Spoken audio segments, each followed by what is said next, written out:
The coffee shop mistake.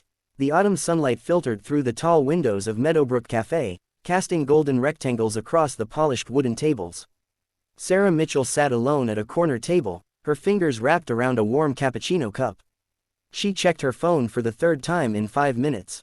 Her blind date was late.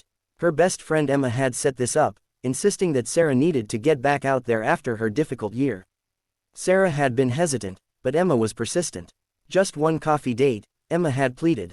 What's the worst that could happen? Now, sitting in this beautiful cafe with its exposed brick walls and the gentle hum of conversation around her, Sarah wondered if he would show up at all.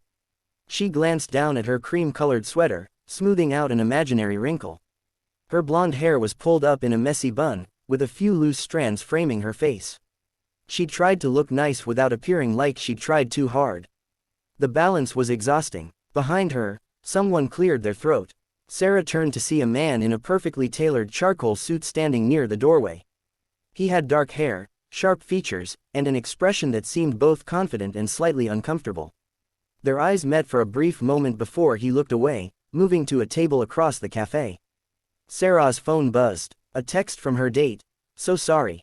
Emergency at work. Can't make it. Rain check. Her heart sank. She stared at the message, feeling the familiar sting of disappointment. This wasn't the first time something like this had happened. It seemed to be the story of her life lately. Nothing ever quite worked out the way she hoped.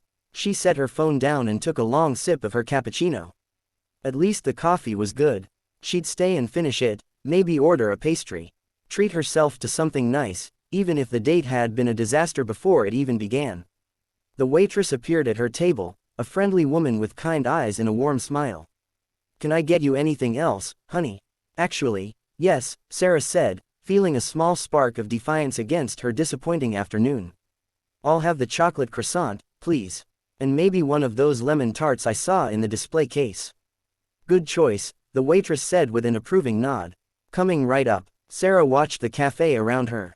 A couple in the corner shared a piece of cake, laughing at some private joke. An elderly man read a newspaper, his reading glasses perched on the end of his nose. And across the room, that man in the suit was working on a laptop, his brow furrowed in concentration.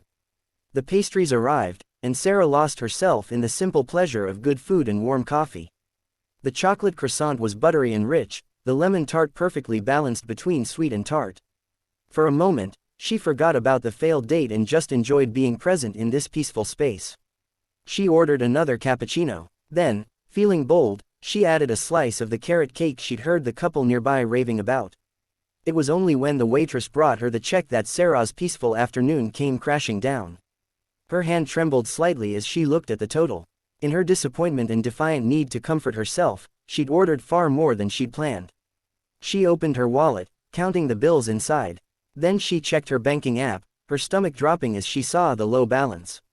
She'd been so careful with money lately. Her job at the bookstore didn't pay much, and she'd had an unexpected car repair last week. She'd budgeted for one coffee, maybe a small pastry. Not this. Heat crept up her neck and into her cheeks. She counted her cash again, hoping somehow the numbers would change. They didn't. Is everything all right? The waitress asked gently. I'm sorry, Sarah stammered, her voice barely above a whisper. I think I made a mistake. I didn't realize how much I'd ordered, and I don't have enough to cover it all. Could I return something, or wash dishes, or... Excuse me. Sarah looked up to find the man in the suit standing beside her table. Up close, she could see that his eyes were a deep brown, and despite his formal appearance, there was something genuine in his expression. I couldn't help but overhear, he said quietly. Please, let me take care of it.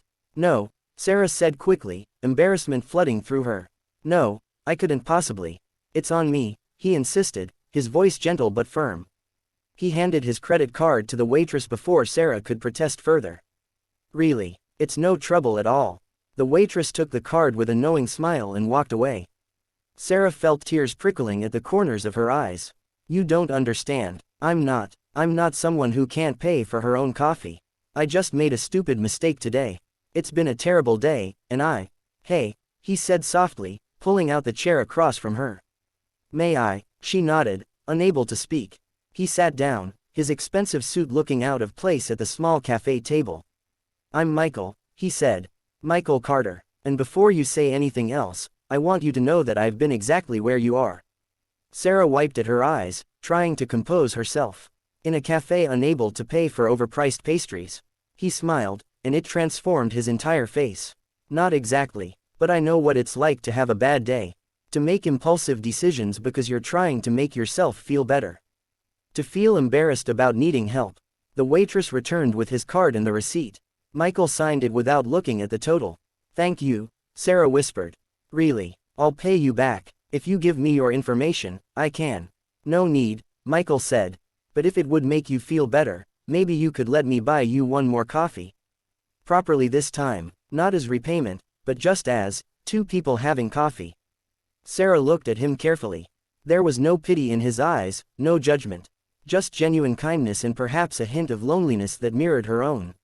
My blind date stood me up today, she found herself saying. That's why I'm here alone.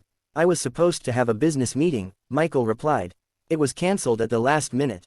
I came here anyway because I didn't want to go back to an empty apartment. Something passed between them, a recognition, and understanding. I'm Sarah, she said finally. Sarah Mitchell. It's nice to meet you, Sarah Mitchell.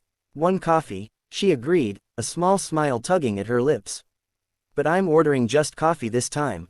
Nothing else. Michael laughed, a warm sound that seemed to brighten the already golden afternoon. Deal. As the waitress brought them fresh cups and they began to talk, really talk, about their lives and their dreams and their disappointments, Sarah realized that sometimes the best moments come from the worst circumstances. Sometimes a failed blind date leads you exactly where you're supposed to be. The autumn sunlight continued to stream through the windows, and in that small cafe, two strangers began the slow, careful process of becoming something more.